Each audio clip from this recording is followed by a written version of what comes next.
Roy Benavidez was born on August 5, 1935, in the small town of Cuero, Texas, into a life shaped by hardship long before he ever saw a battlefield. His parents were poor farm workers of Mexican and Yaqui Native American ancestry, and the world he entered was one of struggle and labor. By the time Roy was 7, tragedy struck twice. His father died of tuberculosis, and less than 2 years later, his mother died of the same disease.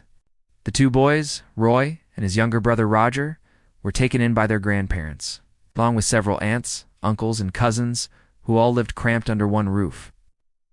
Roy learned early that life would not hand him anything. He worked in the beet and cotton fields, hauling heavy sacks and running errands just to help his family survive. The long hours in the Texas sun hardened him physically, but they also taught him discipline, stubbornness, and the value of endurance. These early hardships became the silent foundation for the extraordinary resilience that would one day make him a legend. School was another battle. Roy struggled academically, not because he lacked intelligence, but because the weight of responsibility on his young shoulders often pulled him away from learning. At 15, he dropped out, choosing instead to work full-time to support his family. Even so, he carried a sense of patriotism. He admired the soldiers of World War II and Korea, men who returned to Texas wearing uniforms that symbolized strength and purpose. In 1952, at just 17 years old, Roy enlisted in the Texas National Guard. Soon after, he transitioned to active duty in the United States Army. For the first time, he found an environment where toughness and grit were not only useful, but rewarded. He discovered the power of discipline and the brotherhood of service. The military became the place where he felt he belonged. As a young soldier, Roy served with the 82nd Airborne Division, mastering parachute operations and the demanding life of airborne infantry.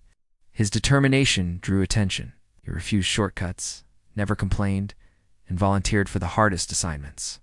In the late 1950s and early 1960s, Roy became interested in the newly formed Special Forces, a unit unlike any other. The Green Berets were elite soldiers trained in unconventional warfare, reconnaissance, foreign languages, and survival behind enemy lines. It was one of the toughest training pipelines in the U.S. military. Men washed out constantly. Roy didn't. He passed the grueling selection, earned the coveted Green Beret, and joined the ranks of the Army Special Forces. His toughness, fieldcraft, and ability to remain calm under pressure made him a natural fit. In 1965, Roy began his first tour of duty in Vietnam. He served as an advisor, assisting South Vietnamese soldiers, often working in small teams across remote areas. Vietnam was unlike any battlefield Americans had fought on before.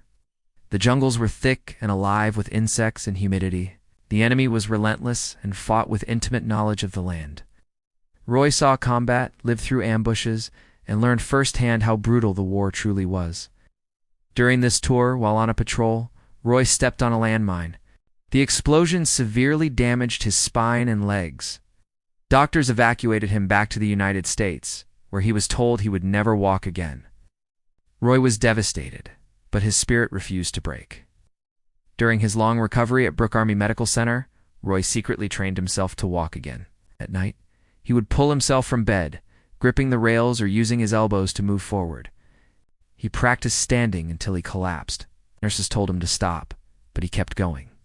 Sometimes he would fall flat on his face trying to make his legs move. He forced himself through pain that most people could never imagine. Months later, through sheer determination, Roy defied all medical expectations.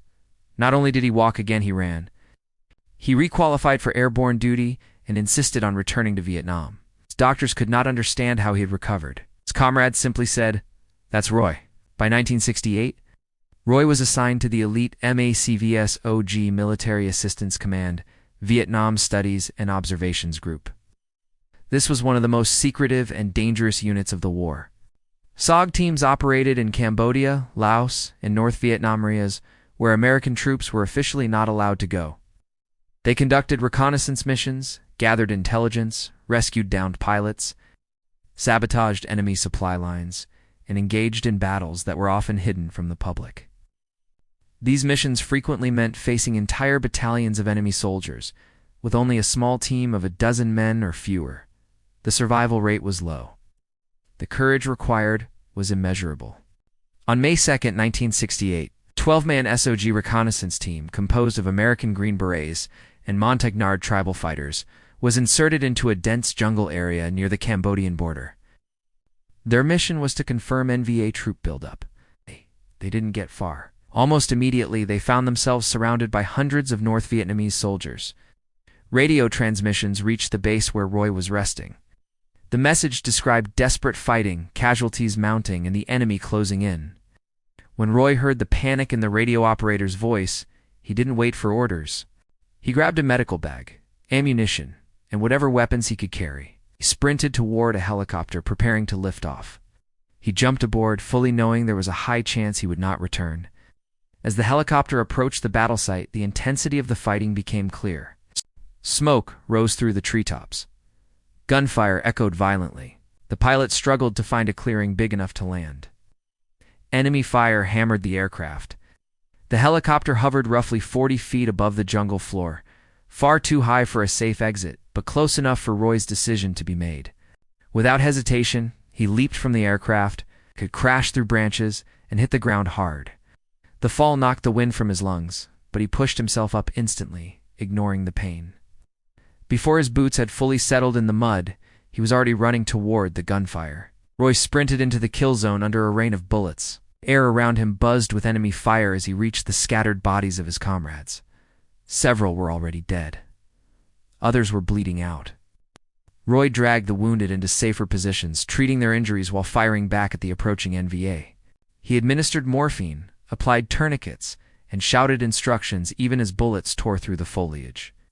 At one point, as he knelt beside a wounded soldier, an NVA fighter charged him, stabbing him with a bayonet. The blade pierced deep into his flesh. Roy twisted his body, reached for his own knife, and plunged it into the enemy, killing him instantly. He left the blade embedded in the man's body because he did not have time to pull it out. The fight demanded every second.